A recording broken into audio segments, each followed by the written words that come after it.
wait. And baby, I'm TFC till I die.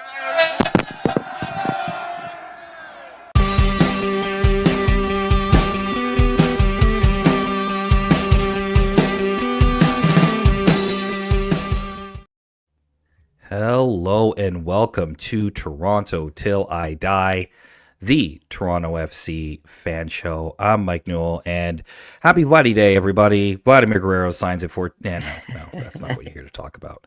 Obviously, here to talk a little TFC.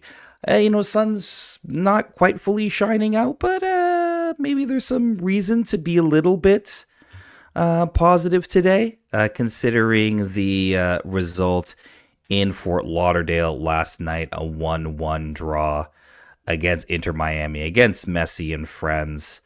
We'll talk a little bit about that. We'll talk about the new signing, Maxim Dominguez, and what that might mean for Toronto FC. And obviously some interesting comments from Robin Fraser in the post-match press conference about the re-burgeoning chemistry of Lorenzo Insigne and Federico Bernardeschi. But all of that coming up, of course, bringing in my co-host, Michael Singh.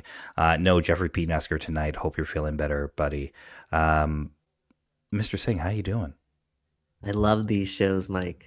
I love these shows when we can come on after what I'll say is a positive result and just bring positive vibes. It's not because Jeff's not here.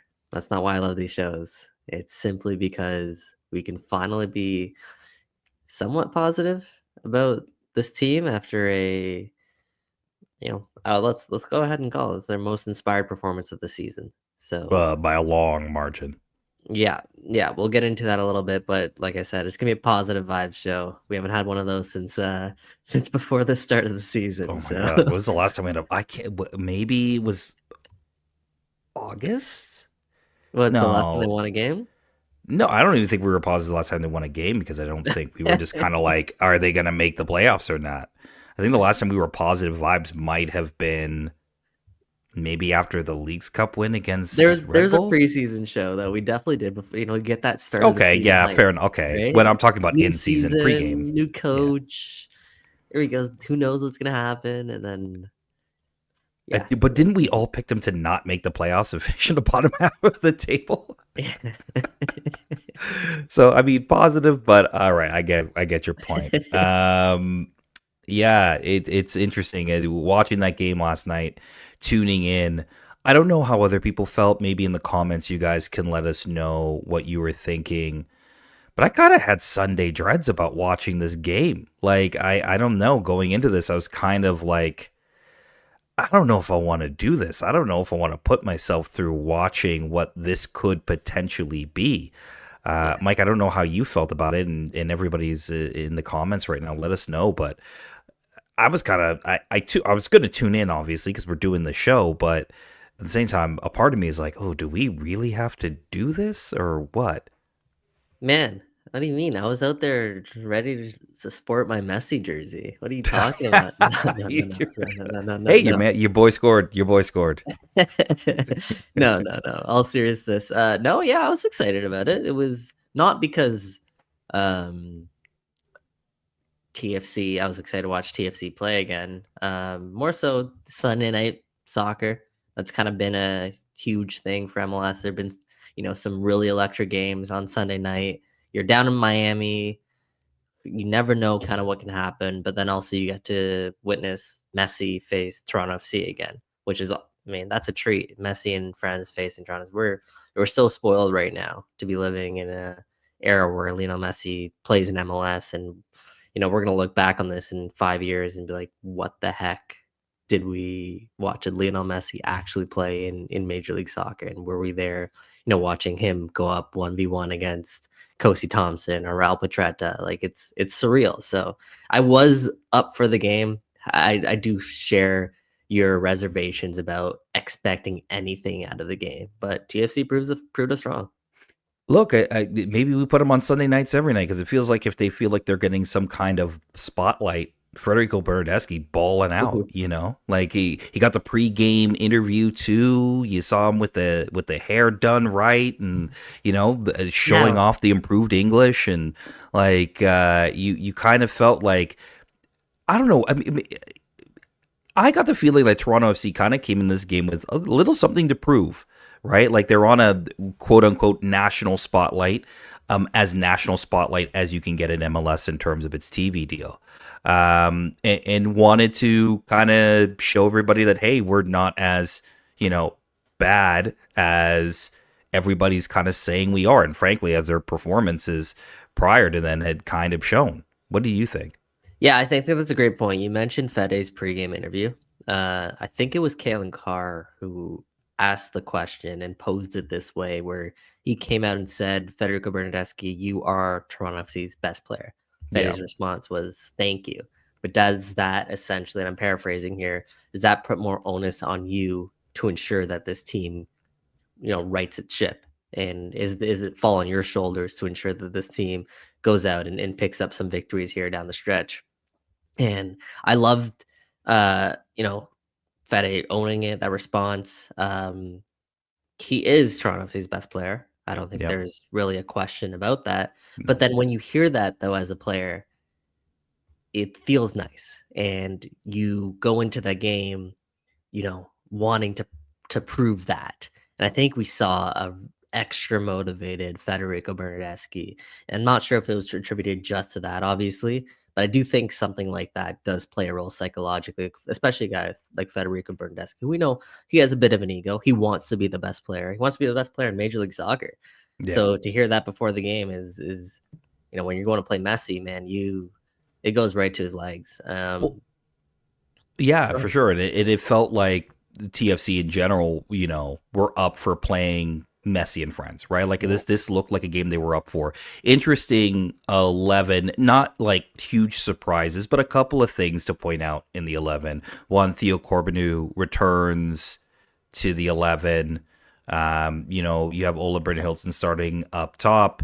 Lorenzo is still in the team, but playing in a 4-2-3-1, could shift into a 4-3-3 at times, where you have Lorenzo Insigne playing as the 10, essentially. Something that I think had been hinted at in preseason, something that I think a lot of people, and we've talked about it on the show, there's something that, hey, maybe this is a position that might bring out as good as you can get out of Lorenzo Insigne. And, we've been harsh on him in a lot of different ways. But let's also give credit when credit is due. I thought he had a pretty decent game. Not, when you're comparing the number 10s, you're comparing, a game that has the two highest paid players in the league. Mhm. Clearly one is, one alpha, and Lionel Messi is in a class all by himself. But, to get something out of Lorenzo Insigne in that game, as maybe as little as it was compared to what he's being paid, I thought he was in a good position last night. I thought he was positive going forward. You still had moments where hands were on hips and a little bit of walking in spots. And again, we said it last night on the Tunnel Club, he doesn't need to be running a million miles every single game. That's not what you get him Totally. for. But there were times where, he kind of had hands on hips, and moments where he could have gone and pressured the ball. But generally speaking, when he had to put in moments of quality, he did, right? I thought the passes out to the wing were good. The passes obviously into Federico Bernardeschi's goal was really good. Mhm. And he gave them something a little bit going forward. Yeah, totally. Great. Just before you get into that, great. Just pointing out, it was Bradley Wright Phillips that said Fede was Ah, TFC's yeah, best yeah. player, hands down. So appreciate you correcting us on that. Yeah, you look, Lorenzo. I guess before Lorenzo, you mentioned the setup, and I got to give some credit to kind of Robin Fraser and the way that he set the team up. Dropping Davy Flores and then dropping Ozo down into more of a six, in a double pivot there, making TFC's defense a little bit tougher to break down. You knew you were not gonna have the ball. You knew you were gonna have to suffer a bit. You knew you were gonna have to compact the middle of the field quite a bit, and they did so relatively effectively. So I think the way that it was set up, great job by Robin Fraser. Lorenzo's a 10, yeah, his best game of the season. The offense started to flow a little bit more. We started to see, a little bit more sharpness at Lorenzo. I mean, it's tough, right? You go from playing no games to all of a sudden being thrown in and playing a full 90 minutes. It's tough to kind of adapt, but you're starting to see him, adapt a little bit. The one thing I will say before we kind of get into the game a little bit more, I know it's a positive vibe show, but the one thing I think we got to acknowledge is Miami is the perfect team for Toronto FC to play. Yeah, this got brought up in the Tunnel Club yesterday. Yeah. Oh, okay. So they, But, yeah. Obviously with Messi and Suarez and even Busquets to an extent, they're not a team that's going to press. They're not a team that's going to close you down exhaustively. They're going to allow you time and space, which is something that TFC do benefit from. It's the games where TFC are pressed a lot. They get into a bit of a track me. Those types of games TFC struggle with a lot. But when they actually have time on the ball, they have space. They can play between. They can pick their head up and pick a pass. Those games, TFC do well in. But I digress. Got to give TFC credit. They look sharp. Lorenzo Insane looks sharp. Like I said, the connection with Bernardeschi was there. So credit where credit's due. I mean, we've been screaming how this team needs someone in that number 10 role, and they got at least one person there right now with Lorenzo Insigne. Well, I mean, look, when you have the game again with two players that are the highest paid in the league, and you obviously have a player in Messi who's going to produce, that is guaranteed. But you also have Lorenzo Insigne, who has struggled, who has not fit the bill, come in and kind of again have a little bit of a point to prove against the best team in the league. Maybe you get the best out of him in that regard. I do agree with you. Miami is the perfect team. They're a team that is forward thinking first. They will pour numbers forward, and they will play a high line on you. And then if you can counter well, if you can hold a little bit of possession, you can get chances on this team. It's proven. I think even the Champions Cup game against LAFC midweek proved that. So, from that perspective, when you have so many players that don't have as many defensive responsibilities in the team, yeah, you're going to get a little bit more space. It will be interesting to see, though. And I think you saw it a little bit even the second half of the Vancouver game. We didn't have a show last week, so we didn't really talk a lot about the Vancouver draw. But, once Bryn Hilton came on, I thought the team were a little bit better and at least trying to be dynamic and trying to get forward a little bit more and trying to hit that ball into Bryn Hilton. Not so much in this game. This was very much a get it out to Bernardeschi, get it out to Theo Corbeanu, try to get out into the wings and try to make things happen. And look, in that first, let's call it maybe 20, 25 minutes, TFC probably should have had a goal, and arguably could have had two potentially. And sort of just the way that they started was incredibly positive. And as much as we've given Theo Corbeanu a lot of sort of grief on the show, at least in his first couple of appearances, he still had moments yesterday where his decision making on the ball in the final third is questionable. But he also showed those flashes of why people think he could be really important to this team going forward. I wanted to get your thoughts on Theo's performance and generally how he's been in this first sort of 2 months since the season started. Yeah, that's another thing I want to give Robin Fraser credit for is putting Theo back into the side. I thought very positive moments moving forward. Obviously hits two posts, two, in my opinion, well-struck balls, really unlucky for him not to find the back of the net. Second half, I believe it was, lays a good decision, lay it back off to Federico Bernardeschi, who puts a ball just wide and a goal that he probably should have scored. It was Theo's best performance in a TFC shirt. Bar was really low. I still think there's a lot more TFC hope to get out of him.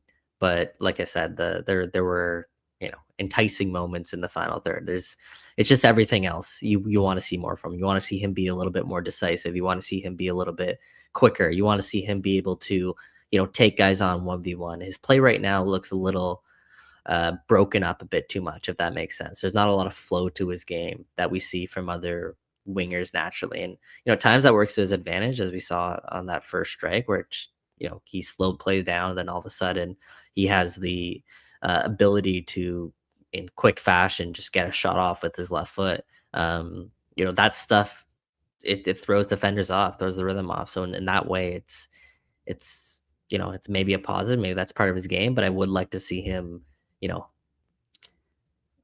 like it's just said, just settle into more of a rhythm and play a little bit more of a smoother game. Go ahead. Yeah. No, I was going to say, I mean, I think to Church's point, I think a few others have made this point as well, that when he is quick, decisive, he's effective. He's very effective when he's got it. Like, I'm making a decision, I'm going to do this, and doesn't kind of second guess himself. I think there was a ball more in the second half where they were on a 3-on-2 or maybe even a 3-on-1, and they got the ball out to him wide.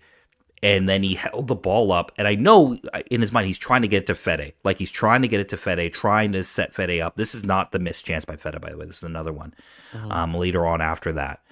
Where, in truth, if he just goes and is aggressive and he goes for goal, I think you end up with a better outcome there, right? And it's those kind of decision-making moments that right now separate him from being like a guy, I would say, being the 11 every week, can be dangerous, can really provide something, a spark for this team, to being a guy where you're like, maybe it's better you bring him in on certain situations, and maybe it's Tyrese Spicer you play in that role to be a little bit more direct. Because, for what Tyrese Spicer lacks in sort of the one-on-one kind of skills that Theo has, Tyrese Spicer is direct as hell. What he's trying to opposites, do. Eh? They are. They're very much. You look at Tyrese Spicer, and he's a bit more in the mold of Jacob Schaffelberg. I actually think a little bit more developed than Jacob Schaffelberg at this point in his career than Jacob was at that point. And that's why I think right now a lot of fans would probably want to see Tyrese Spicer start over Theo Corbeanu. But if he can start to put it together, then you can see the makings of a player who could be really, really effective and dangerous for this team.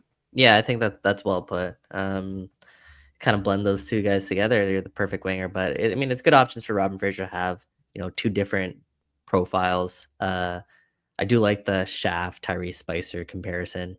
I think, one thing about Shaft, at least when he was here, he struggled to whip in crosses. Man, Tyrese Spicer whips in such a good ball. I know we've talked about it on this podcast in the past, but I gotta shut him up for that. A few other, I guess, performances I want to shout out. Sean Johnson.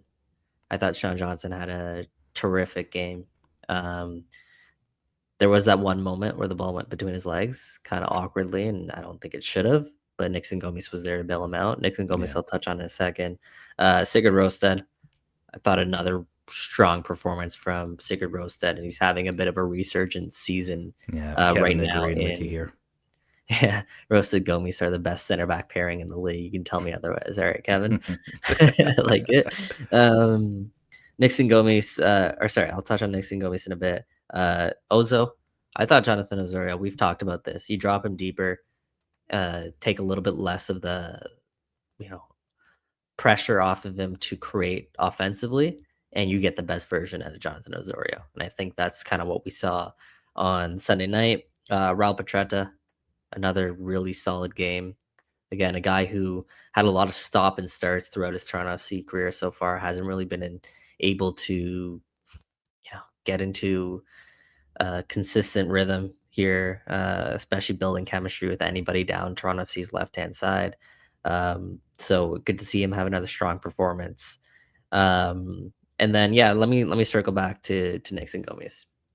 So Nixon Gomis, man, he is Toronto FC's, aside from Federico Bernardeschi, he's Toronto FC's most important player, aside from Federico Bernardeschi, he may just be Toronto FC's best player. Oh, wow. Nixon Okay. Gomis Go on, is Cook. Go on and a Cook. baller. His growth of confidence on the ball, first off, That's true. man, he is slick. He's reading pressures, he's getting out of pressures, he's taking that extra touch when necessary. It takes so much weight off the rest of your team when a center back has that ability to play with the ball. And I feel like that has come such a long way for Nixon Gomis. But then defensively, he's got the pace, he's got now the ability to read the game. He's so good for and so important for this Toronto FC team. So, in my opinion, Nixon Gomis, probably the second most player on, or second most important player, probably the second best player on Toronto FC. Okay, that is a statement. I don't necessarily, and I'm here for it. I don't necessarily disagree with it. I mean, Tell look, me I'm wrong.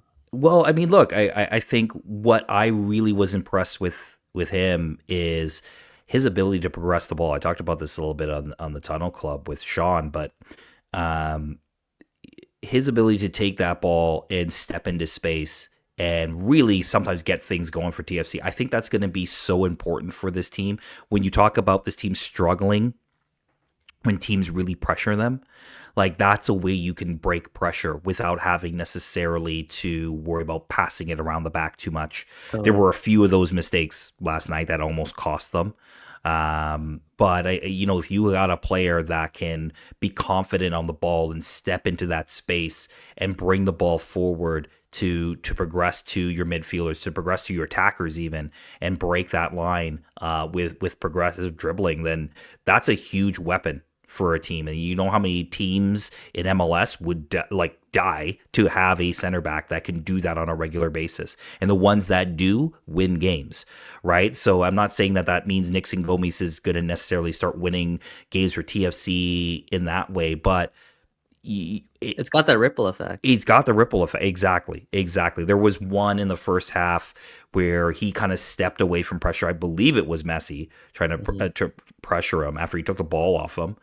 And instead, like the safe thing to do, probably to make the pass to Oso or to Davy Flores and let them handle it. But they were both kind of tightly marked. He just took that ball and he went up into the half. Now you can see once he passed the halfway line, it was the okay. What do I do? So that part of his game still needs to develop. But if he can do that on a consistent basis, what a weapon for TFC. Yeah, and I think what you said is super important. Like the best teams in MLS have guys who can do that and don't rely on the player in front of them to advance the ball and progress the ball. It doesn't necessarily mean dribbling all the time, but getting your head up, being able to body fake, head fake, whatever it may be, to open up a defense a little bit more and just create that extra bit of hesitation helps alleviate some of that pressure. When a defense knows where a team that's pressing knows where the next pass is going to go, it is way easier for a team to eventually stop the win back possession and successfully achieve what they're trying to achieve. So for Nixon Gomis to have that confidence on the ball, to be able to do that, it's not an easy thing, especially when you're the last person back. However, the best teams in the world need to play this way and need to take risks when at times they're the right time to do it, there's the wrong time to do it. But when you're Nixon Gomis, you have that confidence, you have the ability to do it.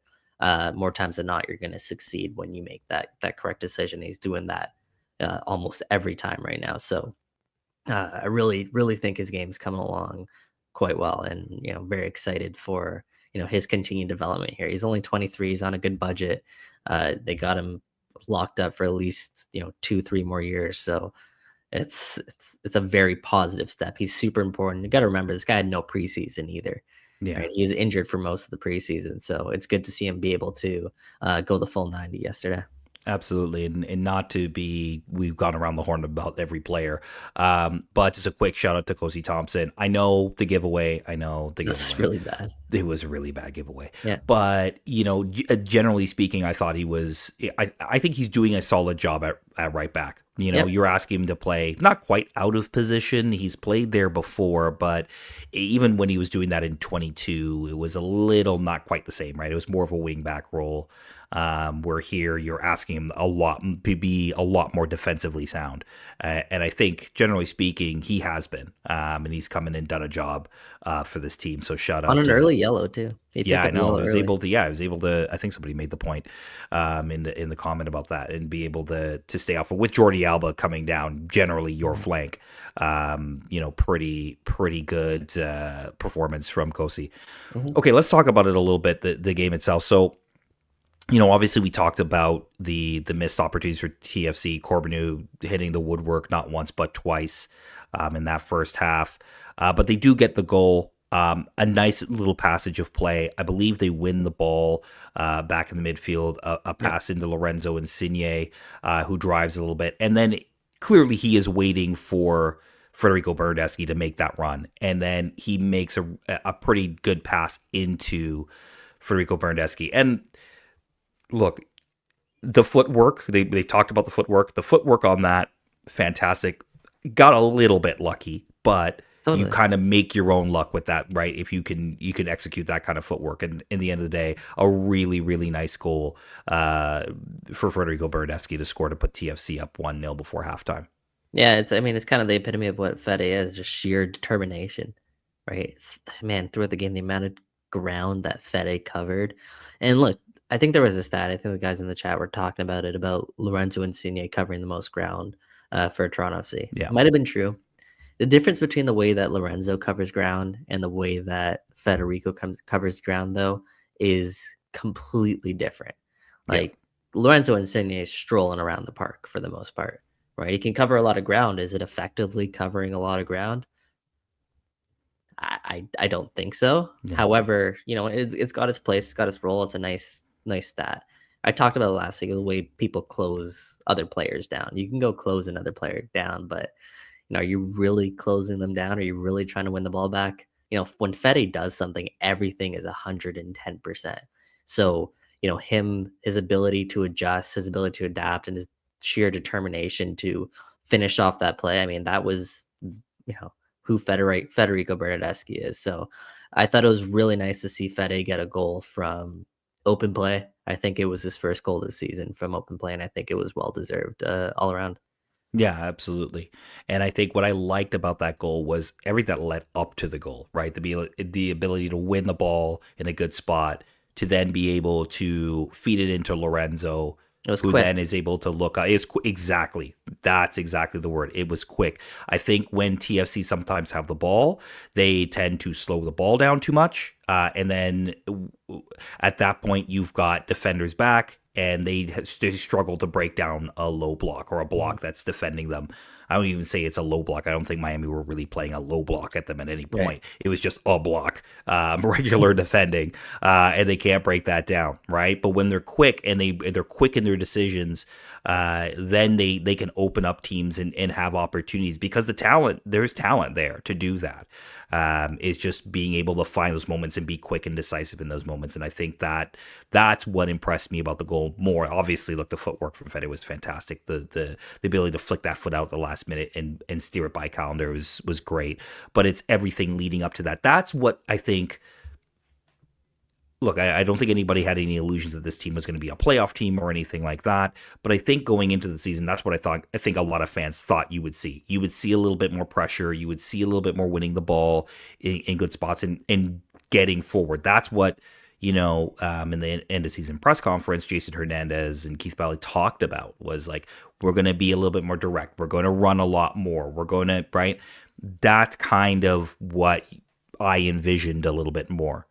We haven't seen it as much this season. Maybe this is the start of that as the team gets more comfortable with Robin Fraser. But, kudos to the team on that goal, because I thought that was a really sort of a good, outside of it being a flowing move, a really good sort of play and a more common way you score in MLS. Yep. Yeah, I think that's well said. Yeah. The lead did not last long. Maybe the greatest player on earth levels at 1-1. Before we get to that, before we go into that, because there's controversy on the goal that ties the game, and there's controversy on there were 2 goals that were disallowed prior to that Yeah. from Inter Miami. Both calls actually correct from VAR. But they missed this one. There was an offside. I believe it was on Luis Suarez on the first one. And then a foul on Lionel Messi on Nixon Gomis that was so obvious that disallowed the second goal. This goal, I believe there was a handball shout prior to, it may have been Segovia, that VAR missed / didn't check. It may have been too far in the run of play. They were trying to make this explanation on the Apple broadcast, and I just didn't really buy it. But essentially, it leads to Lionel Messi being not unmarked at the top of the box, but he's the greatest player of all time. I think you can take a little extra step on him. If he beats you one-on-one a dribble, you got beat by the greatest player of all time. Nobody's going to fault you for that. Yeah. It was unfortunate. I don't know. I've never really seen 3 goals disallowed in the same half. So that would have been a Rare one. first. It would have been super rare. Yeah. And maybe that played into it a little bit, but very unfortunate for TFC. Still, whenever I see moments like that, and it's Luis Suarez a foot offside, half of his foot offside, or handball in the build up that was a few plays back, you technically, sure, TFC shouldn't be punished for that, but at the same time, that doesn't take away from kind of what you just said, and there was overall a breakdown by TFC. Yeah. So yeah, could he been marked more tightly? Sure, but there's also a reason why he's so good at finding space, and you can ask that question literally 1,000 times throughout his entire career. Why was it Messi marked? Well, he's really good at finding pockets at the right times. So maybe that was just another instance. Well, the 100% was it is, because I mean, look, it's maybe the best you can do against the greatest player of all time in terms of a defensive job on him. Like, I thought they played him fairly well. Look, the reaction on the goal told you, that he felt he was getting in great positions. He was getting up. They just wasn't finishing, right? And TFC did live a little bit on the wire, throughout this game. Like, Miami dominated possession. They dominated shots. They had like 23 or 24 shots. I think something like 12 were on target. I'll double check that. But you just sort of sit there and you realize, like, how good he really is. Like, I know we've been talking about for years. We have seen him for years. It's not a mystery to anybody. But sometimes even at 36, 37, at this point in his career, I mean, who was he that he spun at the top of the box that he got the shot off? I think it was one of the disallowed goals. But I think he spun. Who did he spin? It might have been Oso. I can't, or it might have been Roasted. I can't remember. But they're trying to go in for the ball, and he just is able to position himself and shield the ball better than anybody that I've ever seen. It was ridiculous. And like, you're talking about Sigurd Roasted against Lionel Messi in terms of and it was Flores, and Turd saying it was Flores. Yeah, like, just spun him. Just spun him right off the ball. And it's one of those moments where if he had scored that goal and that counted, you throw your hands up and you're like, what do you do? What do you do in that case? Yeah, that's what TFC were hoping they get in Lorenzo Insigne. Was a lot of those moments of, hey, what are you gonna do? But yeah, I mean, that's the magic of Messi, and like I said off the bat, just such a treat to be able to watch a player like that. And we could spend hours on a podcast just talking and marveling about just how unbelievable Lionel Messi is, and it still is so surreal that he is here in Major League Soccer playing against Toronto FC on a Sunday night in Fort Lauderdale. Yeah. Oh man. Wait till they move to Freedom Park or whatever the hell they're going to call it. Second half. Look, Miami dominate the ball in the second half. That said, TFC had chances to win this game, both early on in the second half and late in the second half. Yeah. Federico Bernardeschi misses a goal you'd expect him to put away. Luis Suarez also missed a chance that you would think he'd put away. A little bit more difficult on Luis Suarez is when it looked initially. But at the end, a little bit of controversy. Should there have been a penalty at the end on Maxim Dominguez? We will talk about him a little bit and his arrival at the team. But some people saying that there was a penalty shout and that VAR should have taken a look at it. Your thoughts? Because I thought he got, like, there was a time where he was on the ground and I thought, how did he get there? And I know he didn't get there just by lying down. So how did this happen? Kinda. I mean, he probably got tugged a little bit and then fell to the floor. Like, it was a very obvious dive, but at the same time, if you get tugged, technically it's a foul, and I've seen VAR give those. So exactly. I do, again, another instance where you can point to TFC being a little bit unlucky in this one. And it's funny because, like, over the course of the game, the way the game was played out, I mean, TFC were clearly the second best team on the day. However, there were a lot of moments and significant moments kind of like that where TFC had, I would say, if it wasn't 50-50, TFC had a slight edge and better chances overall. Yeah. So I think that's what made, TFC fans come away from this one feeling even a little bit more, confident, I guess is the right word, or maybe it's not even the right word, but just being a little bit more assured about what this team potentially can do kind of moving forward about that performance. So was it a pen? I don't know. I always think, if you get grabbed and your scoring chance is prevented, it should be a pen. You're not going to get it if you don't go down. However, I also never love seeing a player just kind of drop like that at the same time. So I don't know.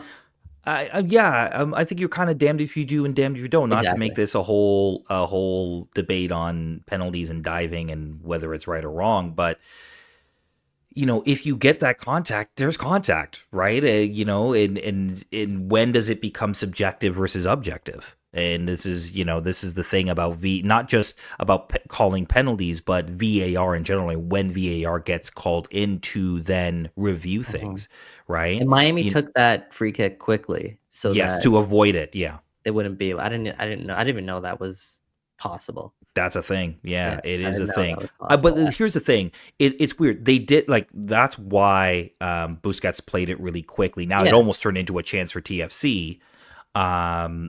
However, like, the rule, if you're going to have VAR, at that point, it doesn't matter if they play it quickly to me. It's like, hey, wait a minute. As a referee, I'm being told I need to check. Who cares if they played it quickly, right? Like, in the end of the day, whether they go down the field and they score, okay, you're still going to do the VAR check, and then you can reverse everything around, right?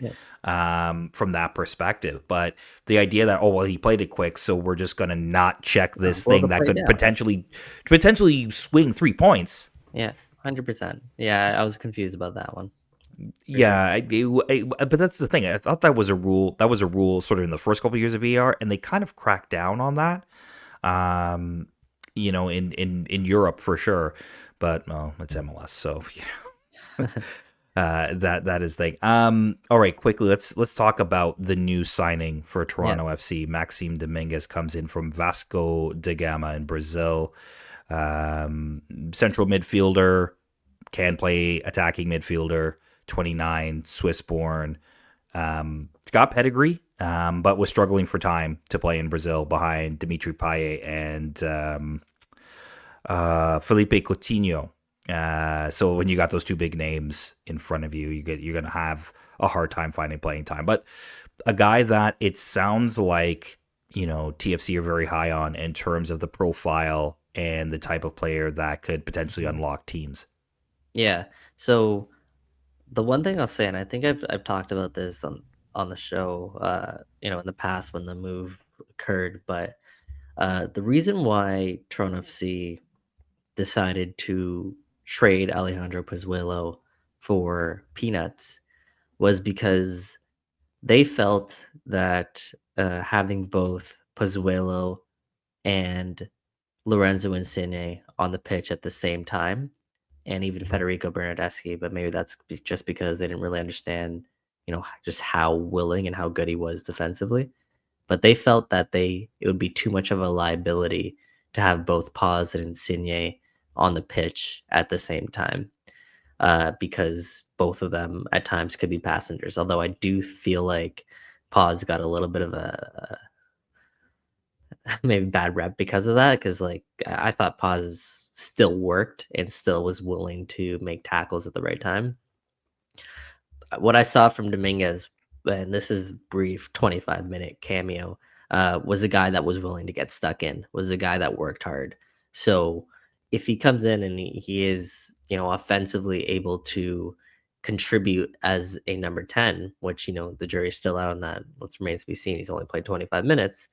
But if he's able to come in and contribute, he's not giving up as much defensively. So then you can have him, Insigne, and a striker on the pitch at the same time without sacrificing too much without the ball. And I think that's such an important part of this, and such an important part of this equation, is to ensure that if you do bring in a number 10, it's got to be one that can work hard defensively, can get stuck in. There's not enough people in Toronto that play for TFC, by the way, that do get stuck in. Yeah. But he adds that. And so if there is more to come offensively, then I think it has a potential to be a very positive signing. For those who missed the game, seems like he's a very agile player. Seems like he's pretty quick. Seems like he's willing to work hard, and like I said, is willing to get into tackles. So I think he'll be a nice addition to this team. He's a profile that this team hasn't had really since. I mean, he's different than Paz, but at least plays the same position and can do some of the same things. Yeah, and it'll be interesting to see how he connects with Insigne, whether it's Insigne stays at the 10 and he plays a little wider and kind of will probably, cut inside a little bit. Or if it's vice versa, right, where Dominguez is going to play that sort of quote unquote 10 position, and Lorenzo's out wide. I think either way, you provide your team with a little bit more of a connection point, and obviously again as Brynhildsen continues to get fitter. He took a beating in this game, by the way, Brynhildsen. Yeah. But if you can start to build that connection between those two, and then add that in with Federico Bernardeschi, I think you start to have something that teams have to respect. I think part of the biggest problem with Toronto FC from an attacking perspective, the teams just don't respect their attacking ability outside of Bernardeschi, right? Even Insigne to a certain extent. They're wary, but it's not. There's not as much fear as there was when he first came into the league in terms of defenders backing off him when he's dribbling at them, things like that. They're definitely more willing to take him on and be a bit more physical with him. So to have that extra dimension in the midfield, and especially a player who will press at a level that you need him to press at, that's also important as well, just as important as the sort of playmaking ability he might have. Yeah, I think that's bang on. And I think we'll see him grow and hopefully be able to provide more offensively than his stats showed at previous clubs. Not numbers that really jumped off the page, but who knows? Maybe MLS and maybe this team, the way that they're constructed, could be a perfect setup for him. So hopefully there's more to come. And likewise for Ula Brynolden. I think there's a lot more to come from him. We've seen a lot of good flashes, but he's, like you said, he's taken a beating. He's had some injuries. Hopefully we can get a run of games with Ula under his belt and kind of show that quality. I think TFC's front office is kind of salivating over. I think they have high expectations for Ula, and I think there's a lot more to come from him. Yeah, 100%. There was a pass in the first half that he kind of just didn't get his touch quite right, but if he's a little sharper, if he's a little sharper, I think he's in on goal, and that's an opportunity right there, and you could see it just getting that little bit of sharpness in there. As he gets that chance ends up being like a really great one where he takes it across the body, he just smashes it towards goal. Okay, well that sort of covers Inter Miami. Toronto this weekend, TFC are back home taking on Minnesota United, 2:30 at BMO Field. This will be an interesting one. This is a good Minnesota team. I believe they beat NYCFC over the weekend. With Tani Olawalasi is on fire right now. Scored again on the weekend. Just basically a breakaway goal. And I think this Minnesota team is interesting. I thought, once Reynoso left, they may have some trouble finding players that can really unlock teams, but they are not having this problem whatsoever. They have done a really good job of finding. This is a team that, when we talk about TFC and recruiting and getting the right pieces at the right prices, Minnesota has done a fantastic job at finding players at the right prices that can produce at Major League Soccer level. Yep, third right now in the Western Conference. Like you said, coming off that 2-1 victory, they got two strikers that can find the back of the net, and Yeboah as well. Dane St. Clair in that as well. So it should be a fun one. Minnesota games are always strange. There's not a team TFC see very often. I'm sure it's not a team a lot of people follow very closely, but they do have a Canadian connection, and they seem to be at least early on this season a team to watch, and could surprise a few eyes right now in MLS. Yeah, absolutely. And 2:30 start, by the way. 2:30 start, which is going to be lovely for me and train schedules. Definitely. Oh, and just if you're coming out of Lakeshore West, just a heads up, trains are running once an hour, I think, this weekend. Just for those who are of the Go Transit persuasion, coming from the west side of Toronto. All right, that's it for today's show. Again, thank you everybody for listening in. We really appreciate it. Find us on all the socials. If you're already here, you've probably subscribed already, but if you are watching and you haven't here on YouTube, just hit the subscribe button. We're over the 500 mark, and we really appreciate that. That's a big help. If you are listening to this on podcast, 5 stars, give us all the reviews. We really do appreciate you listening and downloading wherever you get your podcasts. For Michael Singh, I'm Mike Newell. We'll see you next week, everybody. Cheers for watching and listening. Bye. Peace. And wait, and baby, I'm TFC till I die.